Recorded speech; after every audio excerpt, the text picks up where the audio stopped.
শুধু ফুলকপি নয়, চরম হতাশা ভর করেছে উত্তরাঞ্চলের মূলার বাজার দরেও। প্রতি কেজি মূলা মাত্র 1 টাকায় বিক্রি করতে বাধ্য হচ্ছেন জয়পুরহাটের চাষিরা। বাজারে সরবরাহ এত বেশি যে সারাদিন মূলা নিয়ে বসে থাকলেও কেউ দামই করছেন না। এই অবস্থায় অন্য সবজি চাষের জন্য ক্ষেতের মূলা তুলে ফেলছেন চাষিরা। বাজার ভর্তি মূলার স্তূপ। অন্য সবজিতে সবার মনোযোগ থাকলেও পাইকারদের কোনো হাকডাক নেই এই সবজিটিকে ঘিরে। জয়পুরহাটের পাইকারি বাজারে ঘুরে দেখা যায় শীতকালীন সবজিটি বিক্রি হচ্ছে মাত্র 1 টাকা কেজিতে। তারপরেও বাজারে এনে ক্রেতার অভাবে বসে থাকছেন কৃষকরা। শ্রমিক খরচা বেশি, ক্যারিং খরচা বেশি, গাড়ি ভাড়া বেশি, সব কিছু বেশি। মূলার দামের চাইতে খরচ পড়ে দেয় অনেক বেশি। 30-40 টাকা মন মূলা। এখন আমাদের এগুলা বিক্রি করে পত্তা পড়তেছে না। ব্যবসায়ীরা জানান 40 টাকায় কেনা প্রতি মণ মূলা ঢাকার আড়তে নিতে খরচ হয় আরও 350 থেকে 400 টাকা। এরপর ফেলে রাখতে হয় আড়তে। তাই নিজেদের লোকসান এড়াতে এড়িয়ে চলছেন আয়রনের অন্যতম উৎস এই সবজিটিকে।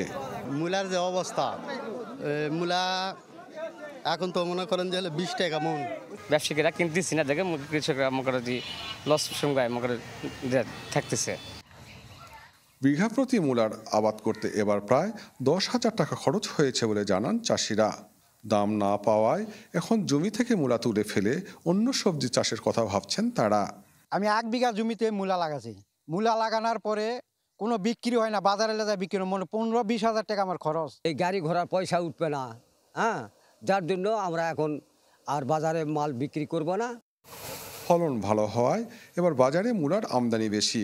প্রক্রিয়াজাতকরণের প্রযুক্তি ও সংরক্ষণ সুবিধা না থাকায় কৃষকদের কপাল পুড়ছে, দাবি কৃষি সম্প্রসারণ অধিদপ্তরের এই কর্মকর্তার।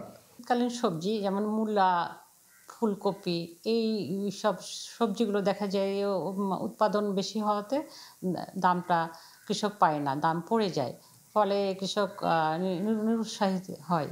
সেক্ষেত্রেও কিন্তু এই কোল্ড স্টোরেজের একটা ভূমিকা আছে। যদি এটা সংরক্ষণ করা যায়, কৃষক তাহলে দাম পাবে এবং সারা বছর ভোক্তা তার সেই ভেজিটেবলটা পেতে পারে।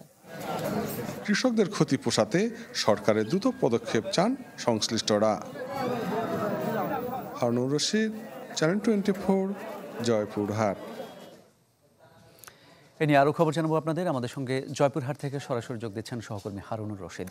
হারুন, আমরা মূলা এবং ফুলকপির দাম জানছিলাম, অন্যান্য সবজির দাম কেমন সেটা একটু জানাবেন। আর একটা বিষয় আপনার কাছে জানতে চাই, ক্রেতা নেই, বেচা কিনাও নেই একেবারে, তাহলে কৃষকদের এই লোকসান পুষিয়ে নিতে কৃষি সম্প্রসারণ অধিদপ্তর কিংবা কৃষি বিপণন অধিদপ্তর কি উদ্যোগ নিয়েছে? মামুন, সবজি উৎপাদনের শীর্ষ এই জয়পুরহাট জেলা। তো এই জেলায় এই বছর প্রায় 5,000 হেক্টর জমিতে কিন্তু শীতকালীন যে সবজি সেটি আবাদ হয়েছে। তো একটি জিনিস জানি রাখি যে 1 সপ্তাহ আগেও যে মূলার কেজি ছিল 40 টাকা থেকে 50 টাকা পর্যন্ত, সেটি কিন্তু নামিয়ে এখন 1 টাকা কেজিতে বিক্রি হচ্ছে। আর যদি একটি জিনিস জানিয়ে রাখি যে কৃষকরা যেটি জানিয়েছেন যে তারা যে তাদের উৎপাদিত এখন মূলা সেটি তারা বাজারে নিয়ে আসছেন, বাজারে নিয়ে আসে কিন্তু তার চাহিদা না থাকায় এবং বিক্রি করতে পারছেন না। এবং 1 মণ মূলা যদি তারা 40 টাকা বিক্রি করেন, তার জন্য কিন্তু আবার হাটের ইজাদারকে দিতে হচ্ছে প্রায় 20 টাকা।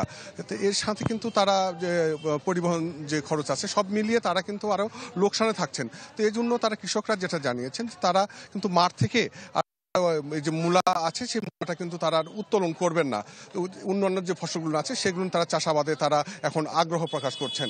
তো আরেকটি যেটা আরো তথ্য আছে যে সেটি হলো যে শুধু ওই মূলা না, ফুলকপি আজকের বাজারে বিক্রি হয়েছে 3 টাকা থেকে 3.5 টাকা পার পিস। এখানে যে সবচাইতে কেজি দরে কিন্তু বিক্রি হয় না, পিস হিসাবে কপি বিক্রি হয়।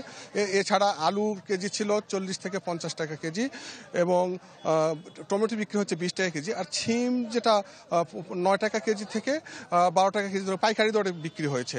তো সব মিলিয়ে যে সবজির যে বাজারগুলো আছে কিন্তু এখানে কৃষকরা কিন্তু ক্ষতিগ্রস্ত হচ্ছেন। তো এই বিষয়ে কৃষি সম্প্রসারণ অধিদপ্তর এবং বাজার কৃষি বিপণন কর্মকর্তা তার সঙ্গে কথা বলে তারা যেটা জানিয়েছেন যে উৎপাদন বৃদ্ধি পেয়েছে এবং চাহিদার তুলনায় উৎপাদন বেশি হয়। বাজারে এখন ক্রেতার সংখ্যা অনেকটা কমে আসছে, এ কারণেই লোকসান খাচ্ছে। তো এই বিষয়ে তারা নানাভাবে কৃষকদের উৎসাহিত তাদেরকে পরামর্শ দিচ্ছেন যে অধিক উৎপাদন যাতে না করে। এই ব্যাপারে তারা সার্বক্ষণিক প্রচারণা কৃষকদের নিয়ে বৈঠক করছেন বলে জানিয়েছেন। তো এই ছিল জয়পুরহাটের সবজির বাজার নিয়ে সর্বশেষ খবর। মামুন, ধন্যবাদ।